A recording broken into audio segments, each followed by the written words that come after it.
apareció Abraham y le dijo: Yo soy el Dios Todopoderoso, anda en mis caminos y mantente intachable. Estableceré mi pacto contigo y haré que tengas muchos, muchísimos descendientes. Entonces Abraham cayó rostro a tierra, y Dios siguió hablando con él. Le dijo: Yo por mi parte hice un pacto contigo, y sin falta serás padre de muchas naciones. Ya no te llamarás Abraham, tu nombre será Abraham, porque te haré padre de muchas naciones. Haré que tengas muchos, muchísimos descendientes, y que salgan naciones de ti, y entre tus descendientes habrá reyes. Yo cumpliré mi pacto contigo y con tu descendencia generación tras generación. Este es un pacto eterno para ser tu Dios y el Dios de tu descendencia. Y te daré a ti y a tu descendencia la tierra en la que viviste como extranjero, toda la tierra de Canaán, y será de ustedes de forma permanente, y yo seré el Dios de ustedes. Además, Dios le dijo a Abraham: Tú, por tu parte, debes cumplir mi pacto, tanto tú como tu descendencia, generación tras generación. Este es el pacto entre ustedes y yo, que deben cumplir tú y tus descendientes. Deben circuncidar a todos los varones que hay entre ustedes. Tienen que circuncidar su prepucio como señal del pacto entre ustedes y yo. Generación tras generación tienen que circuncidar a todos los varones que haya entre ustedes a los 8 días de edad. A cualquiera que nazca en la casa y a cualquiera que no sea descendiente de ustedes y que haya sido comprado con dinero a un extranjero, todos los varones nacidos en tu casa y todos los que hayas comprado con dinero deben ser circuncidados. Mi pacto, marcado en la carne de ustedes, será un pacto permanente. Si un varón incircunciso no quiere circuncidarse el prepucio, ese varón tiene que ser eliminado de su pueblo. Él ha roto mi pacto. Después, Dios le dijo a Abraham y a tu esposa Sarai: No debes llamarla Sarai, porque su nombre será Sara. Yo la bendeciré y también te daré un hijo por medio de ella. La bendeciré y saldrán naciones de ella, y entre sus descendientes habrá reyes. Ante esto, Abraham cayó rostro a tierra. Entonces empezó a reírse y a decir en su corazón: ¿Acaso un hombre de 100 años tendrá un hijo? ¿Y Sara, una mujer de 90 años, de veras dará luz? Así que Abraham le dijo al Dios verdadero: Por favor, que Ismael viva con tu bendición. Pero Dios dijo: Tu esposa Sara de veras te dará un hijo y tienes que llamarlo Isaac. Y yo estableceré mi pacto con él. Será un pacto eterno con su descendencia. En cuanto a Ismael, he oído tu petición. Mira, lo voy a bendecir. Haré que tenga hijos y que se multiplique mucho, muchísimo. De él saldrán 12 jefes y lo convertiré en una nación grande. Aún así, mi pacto lo estableceré con Isaac, el hijo que Sara te dará por estas mismas fechas el próximo año. Cuando terminó de hablar con Abraham, Dios se fue de allí.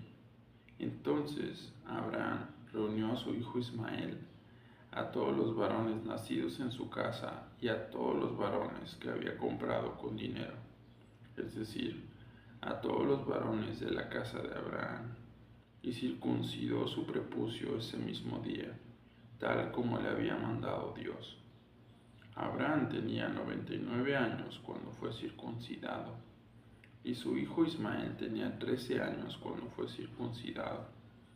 En ese mismo día fueron circuncidados Abraham y su hijo Ismael, y todos los varones de su casa, los que habían nacido en su casa y los que habían sido comprados con dinero a un extranjero, también fueron circuncidados con él.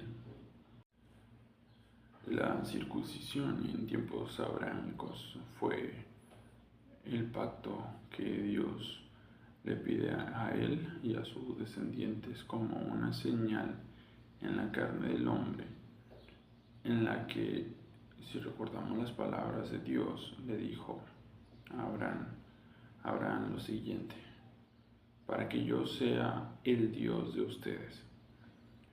No es que los hombres estuvieran todo el día desnudos para que esa marca se viera.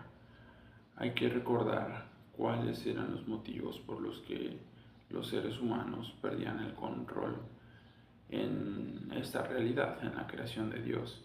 Era por el ámbito sexual, desde que estaban los Nephilim y todos esos hombres famosos que corrompían el comportamiento humano, mostraban una falsa autoridad sexual, y ese tipo de libertinaje hacía que Dios se molestara con la tierra. Por eso ocurrió el diluvio. No fue para dañar el autoestima del hombre como en estos tiempos se tiene la consideración de la circuncisión en los bebés. En ese momento era el apartar a una persona, en este caso al nuevo pueblo que estaba formando de la familia de Abraham, a Dios, a él mismo, y eso era una señal en el mismo hombre. Cuando también estudiamos anteriormente que Caín tendría una marca, dijimos que era una marca visible para todos. No fue la misma marca que está en este momento pidiéndole a Abraham y a su descendencia y a sus sirvientes comprados por dinero. Fue distinta. En cambio, circuncidar a un hombre era una marca perteneciente a Dios, al Dios verdadero, a ese que hablaba con Abraham. Y hoy podemos ponernos a pensar si es necesario hacerse esa marca, especialmente los hombres, y hablo de en la etapa que muestra el escrito, que es a los 8 días de nacido. Hoy crea mucho combate ese tema por temas que ya mencioné, pero en ese momento, y sin tener un proceso quirúrgico más que un cuchillo, era como se hacía. Y si vemos el lado de los beneficios de la circuncisión, podríamos decir que Dios también estaba librando a su pueblo de las enfermedades, de todas las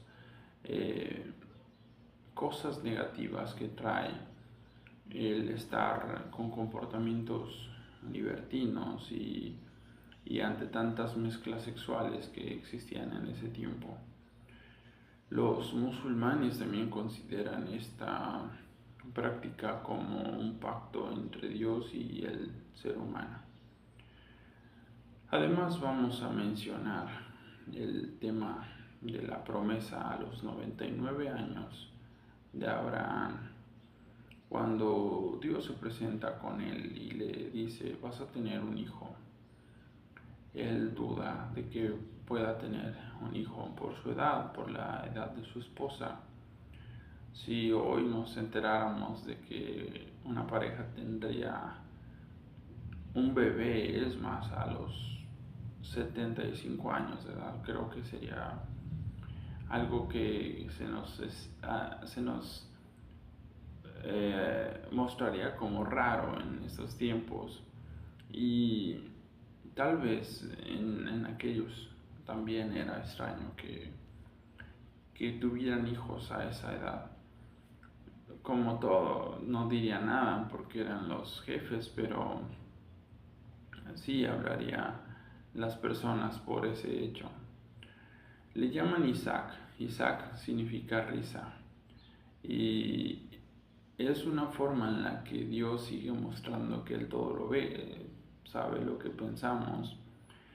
Abraham no se rió frente a Dios, o de Dios se rió porque él se sentía incapaz Y entonces hay que ver cómo es que Dios le da un nombre para su hijo. Eh, no vayámonos al lado negativo, no seamos tan débiles al interpretar las cosas como que pues Dios ya no le dio la libertad de elegir un nombre. Pensemos también cómo es que nosotros actuamos de forma negativa hasta nuestros pensamientos cuando Dios nos promete algo. Y Abraham se rió y Dios le da un nombre para que cuando él lo llame se acuerde de ese momento en el que se rió y se sintió incapaz. Pero Dios no lo deja ahí en la humillación o en la lección. Ahí está el hijo y se cumplirá.